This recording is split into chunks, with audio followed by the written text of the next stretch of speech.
Hey, everybody. Thank you for joining our Facebook Live today. It's good to be here with you all. Happy Thursday. We're going to get started in just a second, but as you join us on this Facebook Live, feel free to let us know who you are and where you're coming from in the chat. We'd love to hear who's here with us. I'm Tori. I work in the AFSC DC office, the Office of Public Policy and Advocacy, and I'm joined by my colleague Rick, who I will let introduce himself. Hi, I'm Rick Wilson with the AFSC West Virginia Economic Justice Project, and excited to be with you on a truly historic day. Thanks, Rick. Today is a historic day. There's a lot of exciting things happening in the public policy world. You may have seen these things in the news. You may have seen them all over the internet today. The child tax credit. What is this, Rick, and why is today so historic? Well, if you're a policy wonk, you celebrate policy birthdays. So like August 14th is Social Security's birthday. July 30th is Medicaid's, 1965. And this is a day I think that'll be remembered. The 2021 refundable child tax credit goes into effect today. And this is a deal on the order of the passage of the Affordable Care Act or the Social Security Act, because what it does is actually provides direct income to families with children.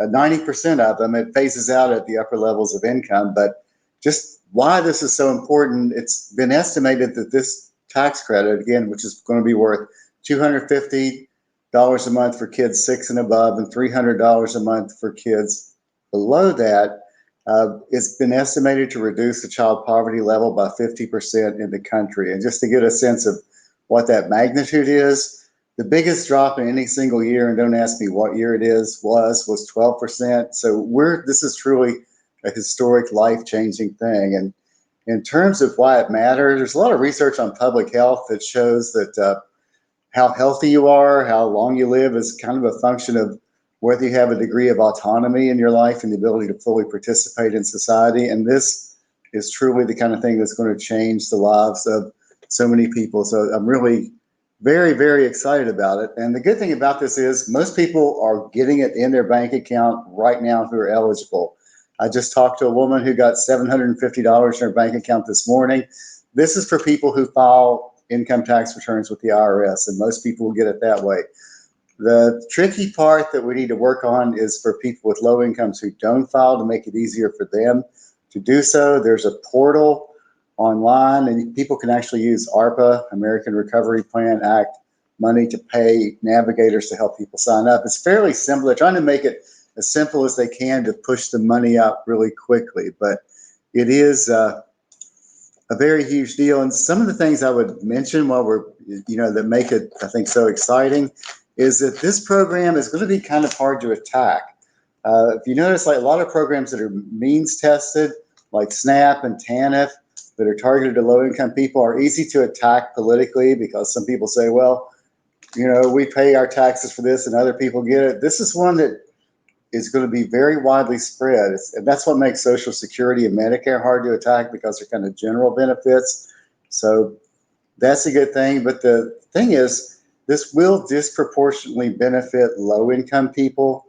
This will have a huge impact on Black children, on children, Latinx families, that have higher poverty rates. So and for women who tend to do more with childcare and often work in lower wage jobs, this is objectively, I would say, an anti-racist, feminist program that's going into effect today. So the other thing that's kind of cool about it is it won't affect your eligibility for other benefits. So if people qualify for SNAP or TANF, you won't have to pay extra taxes on that. And I think this could do for kids and people with children what the Social Security Act did for elderly people. It used to be they were the group with the highest poverty rate in the country, and Social Security changed that. This could do it for kids. And please don't tell my Senator Joe Manchin, but this could be the beginning of something like the universal basic income. So I can stop there, Tori. We could get to tactical. So that's the good news. There's some bad news we have to deal with too, but I'll stop there for now. Yeah, that's so exciting. I think it's hard to understate the possibilities for this child tax credit. I know there's a lot of buzz on social media and in the community generally. People are excited about this and have lots of questions. So in line with the fact that I know people have questions about this, could you go a little bit into the specifics about who qualifies for this tax credit?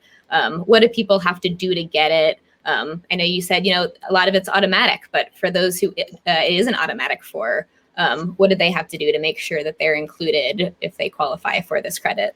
Yeah, that's a good question. So in general, single tax filers earning up to $75,000 a year should qualify for it automatically without doing anything. Married filing joint returns can have an income of up to $150,000. For levels of income above that, it begins to phase out. So it's eliminated for single people earning $95,000 and joint filers at $170,000. But again, they'll still be eligible for the regular child tax credit. So it's a huge thing. I was on a webinar with some people from the White House yesterday. They estimate, 30 to 40 million people are getting a hit today. So, I mean, it's a huge amount. Just to say what effect this could have on people's lives, a woman that I know said that this means that she won't have to steal toilet paper from gas station bathrooms for her kids. You can't get any more primal than that. But it's also the kind of thing that could help people save money for college, do extras, go on vacation, get the car fixed, whatever. It's buy a refrigerator, down payment on a house, whatever. It's a big deal. Now, again, as I said before, people who do not file income tax returns will have to apply for it, especially through the portal, and it asks for certain basic information. They really try to keep it simple, like they want full name, they want social security numbers, you need an email address. You don't have to have a bank account, but if you have one, they want that. You don't have to have a permanent address. People can use shelters or whatever to get for the address for the payments. So they're trying to keep it as simple as possible so that people can do that. And you can even hire people to actually help people apply for it. And just one thing I'm thinking about now, for those who don't, the beginning of the school year will be a great opportunity to help to catch people who haven't filed for it yet. I reached out today to our State Department of Education and some other folks about how we can do that to catch them. The good news is if you file for this late, you still get the whole benefit. I mean, I can't remember a more generous, more widely spread program at all. So that's the good news. Should we talk about the bad news? Well, let me add some more good news in there first before we get to the bad news. You mentioned needing to put social security numbers and stuff into this portal as you register. And I do want to note that social security numbers are not required for parents of U.S. citizen children. So if you're a family that has mixed immigration statuses and are a parent that doesn't have a social security number but pays taxes, so you have one of the individual taxpayer identification numbers, and your child has a social security number, you still qualify for the benefit and it won't impact your immigration status. So it's really important for people to know that this is, an expansive benefit that mixed status families do qualify for. I want to make sure that community members who may not know that get the benefit themselves. So I guess, let's talk a little bit about the negatives, Rick, that you just mentioned. What do we have to work on? Yeah, we've got stuff. This is like an all hands on deck moment, I think, seriously. The good news is this went into effect today. The bad news is it phases out at the end of this year unless Congress, and specifically the United States Senate, moves to extend it through 2025. And I think if we get it to there, it's likely to become a permanent thing. And so here's my tactical ideas about what needs to be done now. One is the more people we get signed up for it right now, the harder it will be for them to take it away later. It's especially important to get word out to non-filers, and we have some information that's going to be either is or will be in the chat that you can send around to community groups to let them know how to begin to access this. And the thing is, right now, we really need to push our Senate, sorry about that noise, to actually pass through reconciliation a measure that extends this benefit beyond this. And if we do that, it'll be a huge victory. Thanks, Rick. Yeah, so this opportunity with reconciliation, for those who don't know, reconciliation is a budget process that allows the Senate to get around the filibuster that Republicans have been using to block a lot of the proposals put forward by Democrats. And it's a way to get around that and a possible way to extend this child tax credit. There was a recent proposal that Senate Democrats agreed on just this week that does include an extension of this child tax credit. We don't know exactly how long they're planning to extend it for. They're trying to do some counting of money before they figure that out. But really exciting that there's energy in the Senate and in the House to make sure that this is a longer term program than just for this year. So Rick, you talked a little bit about, some of the work you've been doing with the education system to get communities up to speed on how to get this benefit. Can you talk a little bit more about possibilities for community organizing and what kind of outreach is being done? Yeah, some people are planning on doing things from sorry about the phone, I'm at a borrowed place. Like cookouts, having public events where they hand out information. Public libraries could be a place to sign people up. I think schools, as they reopen, as I've said before, churches and community groups. So getting the word out right now is really critical. And again, regardless of where you are politically, if you're in the United States, if you have a senator who's in favor of it, give them political cover. If you have a senator who is opposed to it, give them some static. I like to use the word pain therapy, but that's just a joke. I mean, you want to get their attention that it is not cool for them not to support it. And if you happen to be in places like Arizona or West Virginia or some of the places where there are Democratic senators who need a little work, then that's going to take a light hand. And good luck with that. That's something we're working on here. Thanks. Yeah, definitely lots of advocacy work that needs to be done on this reconciliation package as a whole.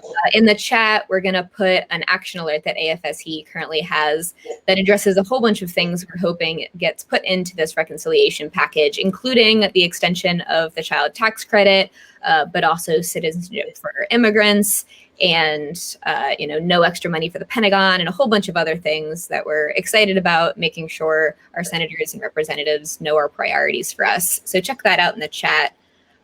There's a couple other things in the chat to point out.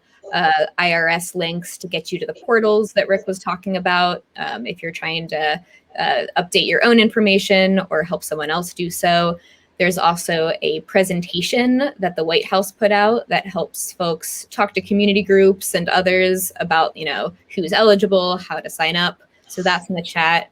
And we also have both an English and Spanish language document that was put together by the Hispanic Federation that goes really into depth on mixed status families who qualify for this benefit. So if you know folks who may be questioning whether or not they can qualify for the CTC, it would be great to get the information to them and make sure that everyone who qualifies for this can benefit from this really, as Rick says, historic program. So there's a question in the chat I'd like to respond to from Christina. Can you talk a little bit more about what kind of long-term organizing work made this win possible? Well, obviously there have been people, including AFSC, who've done social safety net advocacy for a long time who are dreaming of this. But this is an illustration of something we need to remember is history is unpredictable, and we will be presented with opportunities that we would not have thought possible and threats we can't imagine. And I never 2 years ago would have thought this would happen this quickly. And again, this is because of an unpredictable conjuncture of events. The fact that we had, the pandemic, the fact that Congress actually took some action to do it, the outcome of the election, a bunch of factors came together to create this opening. So when history gives you an opening, you got to really run with it. Absolutely. We are taking questions from the chat. So if you have a question on the child tax credit and any of the things we've talked about, feel free to throw it in there and we'll hopefully get to it now. Rick, as we're waiting for questions to come in, if you had you had an individual who wants to get involved in either advocacy or outreach on this, what would you tell them to do? Okay, first thing I would tell them to do is pick up the phone, email, and call and get in touch with your senators as appropriate and give the message that they need to hear. A. B, I would think it's really important to talk this up in social media and op-eds. One thing that I think I'm asking for help right now that would be really and truly helpful is to collect stories and examples. There are even people on this call probably who are going to see this video who are going to get this benefit, to collect as many examples of what this concretely means. And I'll give you a real story. As you guys know, West Virginia Senator Joe Manchin is kind of accidentally king of the universe right now because he's sort of a swing vote. And I was in a meeting with him where he was talking about he didn't want to disincentivize work, and he was concerned about people getting the child tax credit who might not be actually taking care of their kids and things like this. And I think in cases like this, the messaging we're trying to gather is like, what are some ways this will concretely help families work, improve their economic situation, improve their lives? That's the kind of stories I think we need. And if we can bank them, if you want to email them to me, rwilson@afsc.org, as many of those examples as we can to show what concrete, tangible benefits this means for people. And one person I talked to said, well, this means we can do extra things like dance lessons or music lessons or karate classes. And I'm in favor of karate for all. So that's one thing. He said, just not just the basic survival things, although that's a big part, but just in general life enrichment. And I never would have thought this would happen this quickly. Thanks, Rick. I'm not seeing any other questions in the comments. So I want to thank everybody for joining us today. Thank you, Rick, for all of your work on this and for sharing your expertise. This is a really exciting day. It's the first day for these child tax credit payments. It's an amazing opportunity to direct our federal dollars to things that really, really matter, children, and the health of families and well-being of people. So really excited to see this program beginning. Please check out the resources that we've put in the comments. If you know people in your community or your families that may not know that they qualify for this benefit and may need help registering, please consider reaching out to them. This is a community effort to make sure that this program gets to the people who need it. So thank you. I have a DC question for you. What do you know about timing or where things are there with this right now? I keep going to refreshing my Google screen like every few minutes. So where are we now? Yeah, well, timing in Congress is always a little bit of a, I don't want to get myself on record making any predictions. But what we're hearing now, the Senate has put out their proposal for the reconciliation bill. We're kind of in a time right now of people figuring out what's in it and trying to see what the decision actually was.